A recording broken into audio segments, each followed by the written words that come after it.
Hello everyone, I'm Mercedes Terrell, and today I am sharing one of the most profound exercises I've ever embarked on. A journey that not only transformed but significantly strengthened my relationship. This was no ordinary challenge. It was without a doubt the hardest thing I have ever done. I call it the Aloneness Experiment. This was more than just a test of emotional endurance. It was a deep dive into the core of my relationship and my own personal growth. Through confronting our deepest fears and vulnerabilities, my husband and I discovered a powerful path to a stronger, more authentic connection. Join me as I unfold the story of this intense journey, the lessons we learned, and how facing the darkest parts of ourselves brought to light the most unexpected gifts. Ready?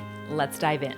One of my most spiritual experiences of my life was meeting my inner child and grieving with her and for a month straight during a self-imposed relationship experiment that I deemed the Aloneness Experiment. Basically, I had gone through just enough therapy and self-help reading to know I was both in an unhealthy relationship with my husband and that I was just as much the problem as he was. Then I woke up one day from a dream that showed me some super uncomfortable truths, which is often the case with dreams, by the way.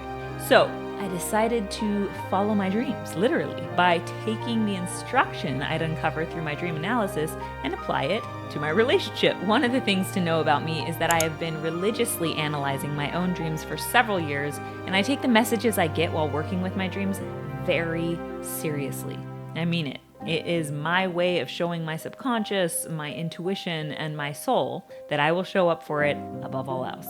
So, after deducing what my dream was trying to tell me, like a street-trained pit bull to a police officer's leg, I committed fully. I knew the goal of this chapter of our relationship would be for my husband and I to both resolve our inherited codependency and to work through the related addictions and avoidant tendencies we'd both been displaying since childhood. The protocol for this container included living separately in secluded parts of our house for 1 month, then reintegrating slowly over 1 month, abstaining from physical contact of any kind, including sex, meeting once weekly for a check-in, seeing a couples therapist bi-weekly, seeing a personal therapist, each of us doing that bi-weekly, and doing our very best to stay in integrity as people who want our relationship to work out. That one was harder than you might think.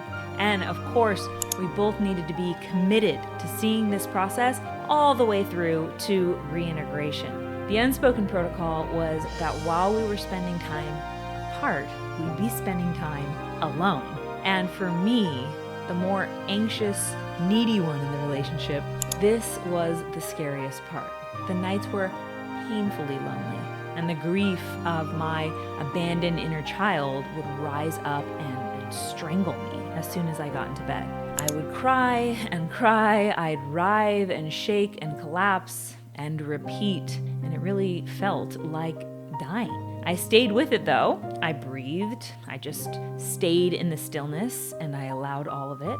And in the midst of all of this, I met her, that scared little abandoned part of me, there in the dark, inside of my mind, in a vision of sorts. And when she first appeared to me, she was so frightening to look at that I was afraid to look at her. She was young, maybe 11 or so, filthy, angry, crouched in a dingy dark basement, violently scratching and hissing and spitting at me. And she looked kind of like that thing on the movie The Ring that crawls out through the TV screen, just wicked and wretched and hateful. But I breathed. I allowed it. I allowed all of it. She scrambled around, attempting to claw at me, thrashing about, reaping my fear, waiting for my disdain. And I just remained there, and I breathed. And after some time, when she took a break from all the thrashing in order to glare at me with contempt, I looked at her in earnest and said, "I am so sorry that I left you down here for so long. You deserved so much better,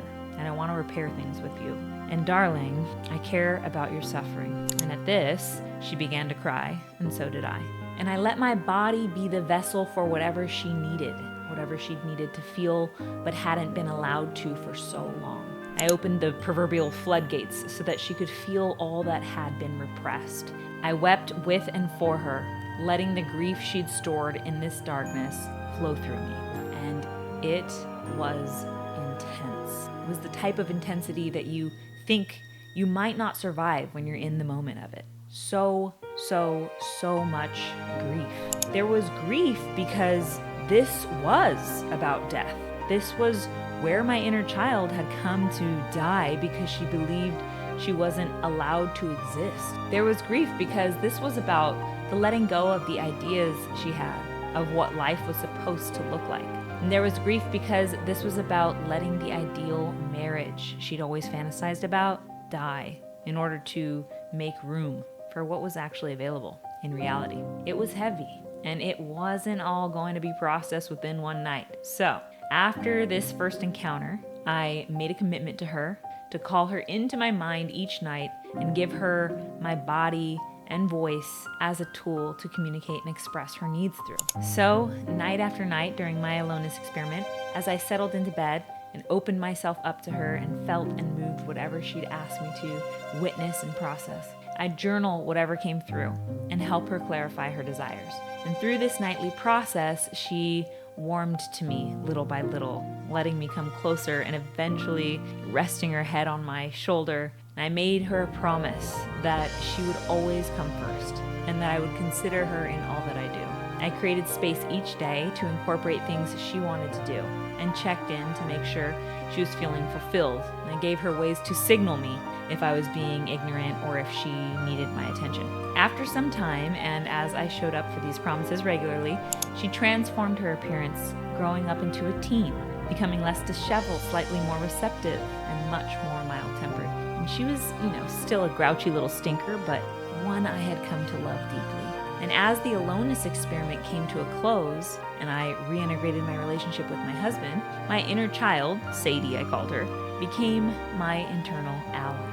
She helped me see my triggers and patterns in relationship more clearly, since she was at the core of all of them. Within my relationship with my husband, I spoke for her and made certain to negotiate my desires using her requests and my own adult conscious rationale to navigate how to get our needs met collectively.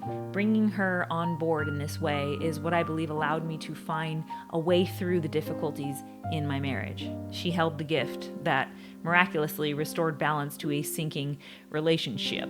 Today, she's hard for me to picture as a separate part since she's now living happily in my heart and I see her as an integral part of who I am. And I should mention that when my husband and I entered this Aloneness Experiment, many of our friends didn't get it. They thought we were over for sure. And this actually really highlighted who we could trust as supportive and valuable to our relationship. It was actually fascinating to see how some would twist with discomfort around what we were attempting, projecting their own unhealed stuff onto us. But luckily, we persevered and made it to the other side of the experiment, where we slowly reintegrated our relationship and, after some further adjustments and efforts, finally found our way to a much healthier relationship to each other that we've both been happily committed to since. Perhaps the route my husband and I took to get to where we are today was beyond what most would sign up for, but it did work.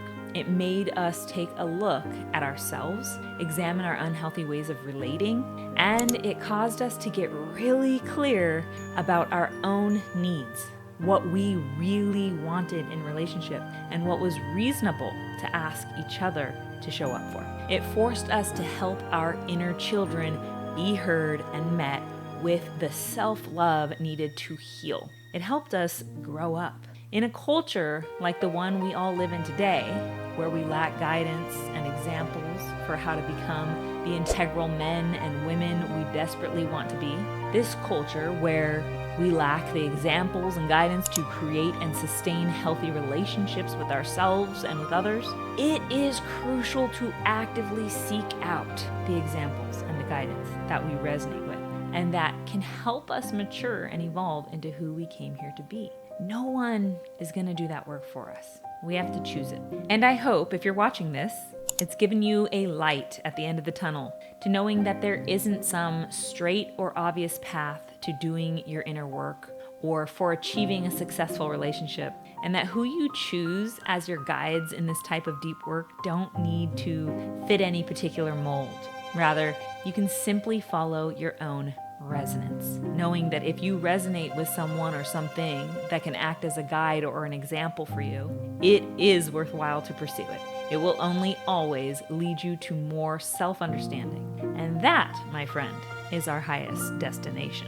So, there you have it. Thank you for joining me on this deeply personal journey. If you found any part of this story resonates with you, or if you're curious about navigating your own relationship challenges, I invite you to visit our website, Oracle.